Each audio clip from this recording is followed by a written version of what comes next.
We got to see teams fight for their seasons tonight. That's right, full throttle, Ryan. It was win or go home, and teams got to prove they belong on the big stage, and the teams that fell just short will be remembering this loss the entire offseason. Yeah, I know. Let's start with the big one. It's our game of the week. The Nitro Wildcats welcoming in the Capital Cougars in a Kanawha County Class AAA showdown, the 5-12 game. Nitro faced with a 3rd and 16, but Ian Duffy drops back, rolls to his right, and just fires this one downfield. He's got a wide open receiver. That's Bo Radcliffe, the running back.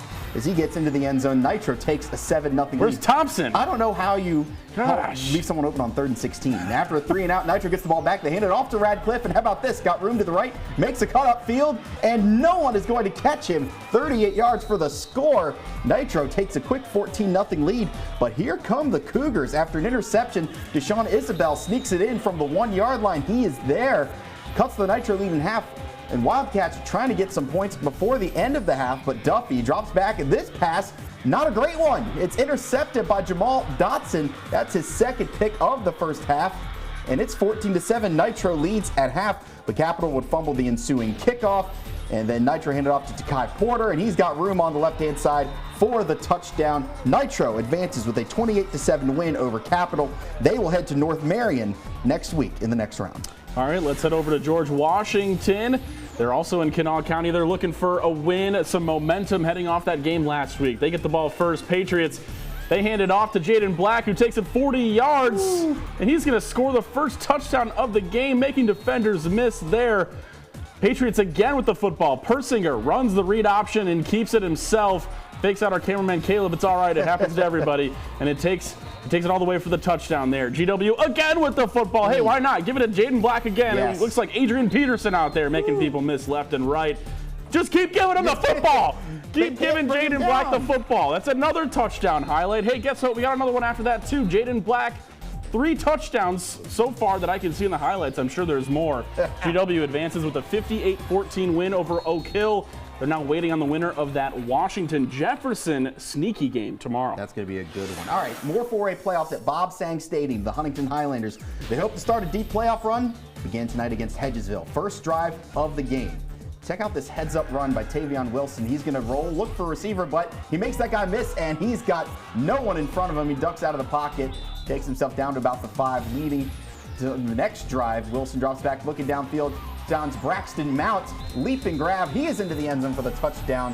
Huntington up a couple scores. They're focused heavily on the run game after that. Here's a run by the freshman, Davion Williams, and he cuts to the outside, turns on the Jets for the touchdown there. 7 more on the board for those Highlanders. And again, they're going to hand this one off to Esau Johnson, who starts to the far sideline, but he's going to be wrapped up, and, well, actually he's going to keep his feet. He shakes him off, switches upfield before eventually being brought down. Thought he might be able to take it to the house, but he's brought down there. Wilson, have yourself a night, young fella. He's going to keep it himself and go untouched for the touchdown. Huntington advances to the next round, 48-14. They will face University at home next week. All right, into some Class AAA playoff action. The undefeated Chapmanville Tigers, my team, on the road against Greenbrier East. Chapmanville getting their offense started tonight. Preston Kovac puts the Tigers on the board with an easy touchdown run. It looked about 2 yards there. Spartans, though, they're going to try to respond. Quarterback Brody Hamrick throws one to Nate Suttle for a nice gain there. And then A.J. Godfrey gets the handoff for an easy touchdown of their own. Almost identical to Chapmanville's. They'd go up 7-6, 6-7. Tigers. Oh, no, why would you do that? Tigers will strike back. Dakota Dalton slings one to his receiver, Austin Adkins, who dives in the end zone.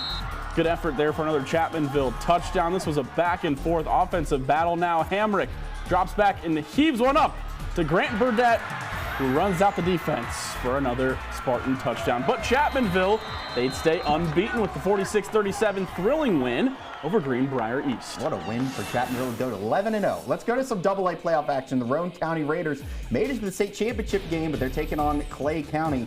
Second time they faced off this year. First quarter, little more defense, just nowhere to go. The Raiders gather up the runner there, but things start to open up. Javion Latorno with the carry. Looks like he's going to have the room, but just completely gets the ball stripped away. Here's a deep pass for the Panthers. That one is going to be a long one into the end zone for the Panthers touchdown. Clay County taking an early lead in this one. Now here's the run to Latorno, and he's going to have some room to the outside, and he's going to try and get to the end zone. And he does. That's a touchdown for Roane County, but Clay is just going to strike again. Long pass. That's kind of what they were doing all night. It's Clay County eliminating Roane County 44-12, the final in this one. All right, let's go up to West Union. The Doddridge County Bulldogs are at home taking on the Logan Wildcats. Hey, you can't spell Doddridge without the D. Logan quarterback Adam Basin fires it straight to the defense in the end zone. Easiest touchdown you'll ever get. Bulldogs up 6-0. Still in the first quarter now. Basin, he'll have the ball again. He drops back. It's pressured. Lets it fly. Once again, it's picked off by the Bulldogs. 3 possessions, 3 picks. That's not how you want to start on goodness, especially a playoff game. That would lead to another score, and it's 12-0. Bulldogs immediately capitalize. Bryson Dixon rolls out, finds Brandon Davis for the 11-yard score. They'd go up 20-0. In different quarter, same result. Another Logan interception, a Bulldog score. Bryson Idle running hard, running into the end zone from 8 yards out. 26-0 at that point. Doddridge, they'd go on to win this one 52-7 over the Wildcats. Logan, their season ends with an 8-3 record. All right, some more Class AA action way down there in Delbarton. The Mingo Central Miners, a home game against James Monroe. After fumbling at the goal line, Mingo driving back down the field, starting with the screen pass here to Bam Coleman. He's going to shed a tackler there and get a first down. Later on, Coleman again gets it, and he's going to punch this one into the end zone for a Mingo touchdown. They take a 7-0 lead, but James Monroe starting to get something going. Andrew Weichel going to take it down to the 5-yard line on the outside pitch. He's got some blockers there, nearly scores, but they eventually get it there. A few plays later, Ryan Mann finds Bryce Gardner, finding the end zone on a corner out there for the touchdown. We are tied at 7. How about a little more Mavericks offense? They run the option as Benjamin Comer going to break off a big run and take this one to the house.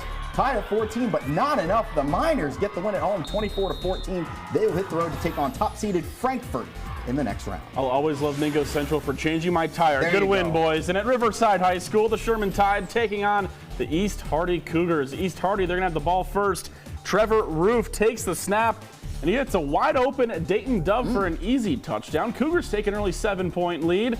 They get the ball back again. Roof, he's going to drop back. Looking, pump fakes the camera guy out, rolls to his right, throws a whimper straight to the defense. Dawson Green, he was sitting there waiting for it.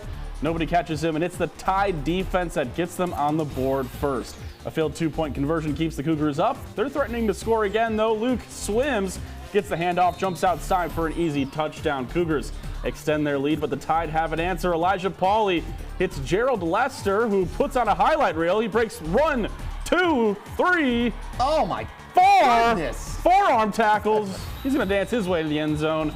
But the Cougars, they'd have a strong second half, come out with a win 42-20. We've got some more playoff action across state lines. We are down to the final 16 teams in each division in Ohio. A few of our teams in action tonight, including the top seed in Division 5, Region 19, taking on a tough opponent. Let's go up to Ed Miller Stadium. The Wheelersburg Pirates were at home against the Barnesville Shamrocks. Both teams looking for that regional championship. First drive for the Shamrocks. Trey Tolliver does it all day for them. Gets the handoff for the touchdown early in the first quarter. And the Pirates, they'd answer back on offense. Braylon Rucker, he's going to get the handoff as well and runs, he's the quarterback. He runs the read option. He's going to read the defense perfectly. Makes a couple of defenders miss there, gets a touchdown for the Pirates. His teammates are loving it, and also the band was loving it. Spencer would have loved Spencer's into that. Everything band-related with Wheelersburg. It was awesome. Pirates with the football again. They hand it off this time to Stephen Hall on the goal line to go up 2 scores in the first half. This one was a rather low-scoring Wheelersburg game, not used to what we're seeing when they're scoring 70 points plus a game, but they would take care of business against Barnesville, 36-13. And some other Ohio high school football playoff scores. Jackson falls in a heartbreaker to the London Red Raiders, 28-24. Sims Valley season comes to an end to the hands of the Hillsdale Falcons, 48-7. All right, how about some Kentucky playoff action now? The Russell Red Devils in 3A hosting the Bourbon County Colonels. 4th down and 5 for Bourbon County. This quarterback's going to throw it deep here. Jaden Pennington knocks it away. Russell is going to take over on downs. First down, Jaden Frazier passes this one deep to Caden Mitchell. He's down for the first down. Now Russell again, second down. and 6. They're going to start using the run game here. Caden Benj going to make some dudes miss. Nice spin move there, and he's going to get a first down. How about 2nd and goal? The handoff to Lane Osborne, pummeling his way in for the touchdown. Russell takes a 14-7 lead. That would be the final. Russell wins it. They are still alive. 14-7, the final over Bourbon County. That's a Chicago Bears score if I've ever seen it. All right, over to Raceland for their first playoff game at home against Nicholas County. On the first play of the game, Parker Eisen receives the kickoff. He's got some amazing blocks in front of him, and he's off to the races, making people miss. Nobody's going to catch up to him, but wait. Oh. There's a flag on the play. Block in the back, but hey, the Rams, they'd still get the ball back. They'd hand it off to Landon Stilter, who runs it into the end zone. They'd still get the touchdown, but it would be cool if they got the kickoff. Yeah, that would be sick. Later in the game, quarterback Jason Waller looks to pass, but decides to keep it himself, runs for the first down. Good gain there by the quarterback. Hey, he's still going up. He's still going up.